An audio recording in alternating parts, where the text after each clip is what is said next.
Ini developers bisa dilihat di depan kita ya. Ini ada lele Barbie. Wah, sehat ini. Ini lele Barbie ini warnanya lebih apa ya? Pink ya, kayak pink ya. Pink, pink muda sama pink tua. Oke, jadi pigmen kulitnya pink ya Pink. gitu. Ya. Gitu ya. Bukan pigmen kulit, bukan. Warna kulit. Warna kulit. Iya. Oke. Jangan salah, kalau pigmen cenderung hormon yang melenceng. Oke. Warna kulit. Warna kulit. Oke, warna kulitnya developers ini bisa dilihat tadi ya, kita kasih makan ini di depan kita. Pink ini ya, ada ya pink muda, ada yang lebih tua. Nah, kebetulan ini Pak Fahrudin, ini kan kita di luaran sana selama ini sudah mengenal ada yang namanya lele albino. Iya. Nah, mungkin developers juga penasaran. Kalau lele albino itu kan cenderung warnanya putih apa itu ya? Putih pucat. Ya, putih ya. Itu bedanya, Pak. Kalau sepengetahuan Pak Fahrudin ini, bedanya lele Barbie ini sama albino itu di apanya itu? Oke. Kalau lele albino yang saya pahami dari awal, saya juga dari 2020 sudah menekuni lele. 2000 kemarin sampai 2020. Oke. Mulainya 2000 sampai sekarang. 2000. Tahun 2000 sampai tahun 2020. Itu 20 tahun. Iya. Jadi baru. sebelum saya terjun pun saya sudah belajar tentang lele. Karena waktu itu kan musimnya tidak ada konsultan seperti ini kan. Kita harus mencari ilmu sendiri, harus sendiri, berarti lebih banyak saya tahu tuh sambil praktek. Dan rekan-rekan tahu ya jatuh iya, tapi kita harus backup bangun. Nah, gitu. Setahu saya dari awal yang saya pahami, lele albino itu adalah indikasi dia gen yang melenceng, yang kekurangan hormon tertentu mengakibatkan hilang warna kulit yang di biologi dinamakan kehilangan pigmen. Makanya indikasi sebuah nama tadi mendekati rumus tadi yaitu albino. Ya. Karena dia minoritas dan cirinya dia bukan cerah tapi agak pucat. Ini fakta. Mungkin pertanyaan kenapa enggak ditangkarkan?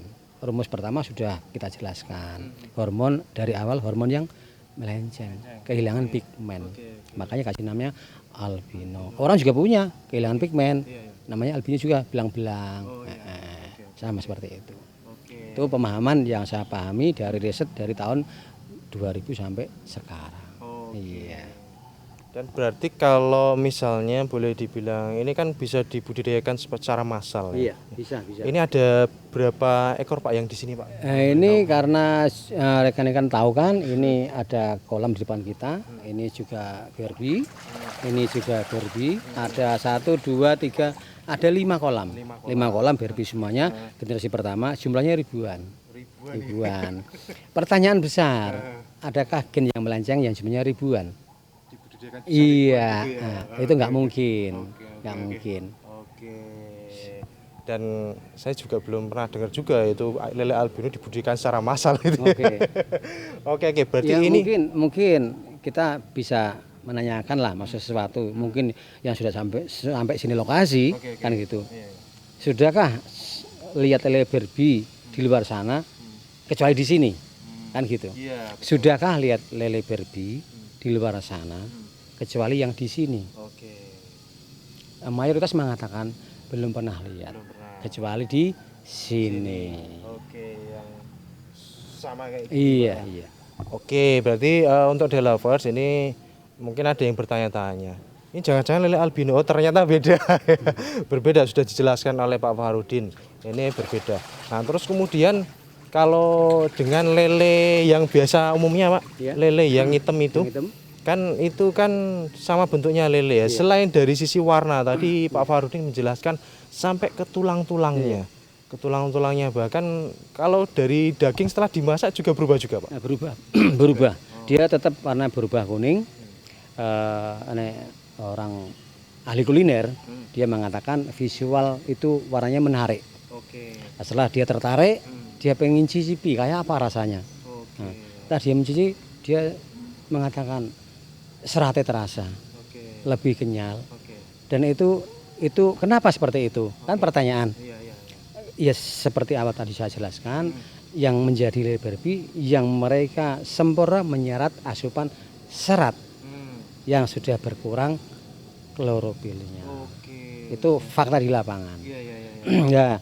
Ya, yang tidak kalah pentingnya dari ujung dari ujung sensor kepala itu sampai ujung ekor pun silakan rekan di level diperhatikan, tidak ada bercak warna hitam, nggak ada sama sekali. Silakan dilihat kecuali mata kanan dan mata kiri.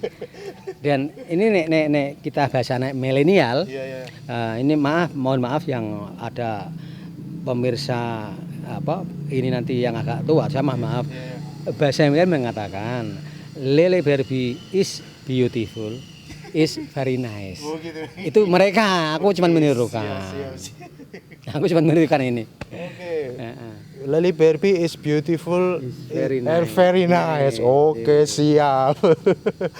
Oke, ini berbicara tentang setelah dimasak, nanti mungkin kita boleh nyicipi, Pak. Lele Barbie ya. Oke, Delovers. Daripada penasaran, nanti kita cicipi lele Barbie ini seperti apa ya, supaya tidak kepo.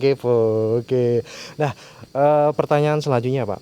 Ini untuk lele Barbie ini sendiri, nanti untuk rasa dan lain sebagainya kita lihat setelah mencicipi lah ya, Delovers ya. Terus kemudian ini mulai semacam research atau penelitian sampai menemukan yang sekarang ini sudah berapa lama, Pak? Totalnya 4 tahun. 4 tahun dimulai dari rasa cinta lele, rasa pengen ada lele yang beraneka ragam dan cita rasa. Akhirnya saya mempunyai sebuah pilihan. Bagaimana kalau lele itu ada varian, ada pilihan untuk meramaikan pasaran di luar, untuk menambah income lah masyarakat antara penjual dan pembeli. Ide itu nongol, ide itu keluar. Akhirnya iya betul bahwa guys, dari dulu sampai sekarang kita kalau ke restoran adanya lele hitam. Bagaimana nanti kalau ada lele yang warna lain? Itulah akhirnya saya memilih sebuah warna yang rasional menurut saya, yaitu warnanya merah muda atau pink. Itu awal mulai dikala riset kita mau mulai. Iya. Itu tahun berapa, Pak? 2016 akhir. 2016 Iya. Terbesit itu seperti itu ya. Iya. Terus kemudian dari 2016 sampai 2016 ya, dari 2016 sampai sekarang sampai terbentuk seperti ini yang dilakukan apa aja, Pak, untuk riset itu, Pak? Ya, saya harus menyiapkan mental saya. Mental saya karena apa? Pasti di luar sana ada banyak mengatakan tidak mungkin dan mustahil. Dan itu harus mental saya kuatkan dulu. Dan segala sesuatu itu datangnya kan dari mimpi. Nah, ini terjadi dan berhasil itu kan action itu dari awal 2017 dan itu penuh perjuangan, jatuh bangun. Kalau rekan-rekan mengatakan sedih tapi kita nggak boleh putus asa karena kita cinta sama ragam hayati, kita cinta. Siapa lagi kalau bukan kita untuk meramaikan ini kan. 2018 jatuh bangun lagi, iya, tapi saya masih optimis. 2019 jatuh bangun, iya. Dan rekan-rekan pahami, adakah riset yang murah? Enggak ada. Kalau riset murah, mungkin sudah banyak sekali penemu-nemu di Indonesia. Kan gitu. Ini fakta. Risetnya mahal, makanya aku nggak mau berhenti di tengah jalan. 2019 akhir, itulah detik-detik akhir jelang ditemukannya lele Barbie. Itu yang membahagiakan saya. Iya. Milenial di sana sempat ada yang kirim ke saya pesan dan salam, bahkan tulisan istilahnya anak-anak muda zaman now, dream is come true. Itu perasaan paling membahagiakan. Iya. Oke. Yes.